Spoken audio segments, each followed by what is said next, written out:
যে গোকুলে আমরা এখন পৌঁছেছি। ওপার থেকে কৃষ্ণকে আমাদের ওপারে নিয়ে আসা হচ্ছিল সেই ঝড় বাদল রাতে, সেই গোকুল আপনাদের দর্শন করুন।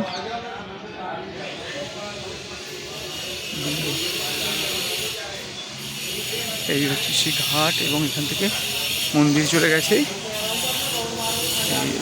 সবাই দর্শন করুন, গোকুল ঘাট দর্শন করুন সবাই।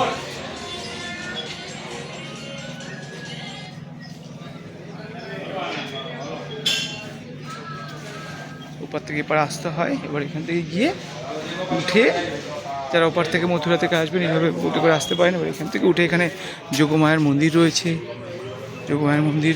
এবার উঠে গেল উপরে পুতনা মন্দির, তারপরে হচ্ছে আমাদের দেবকী মাতা দেবকী বসুদেব ওনার মন্দির, যোগমায়ার মন্দির। এবার এখান থেকে সোজা সিঁড়িতে উঠে গেল আমাদের মাতা বসুদেব দেবকী মন্দির।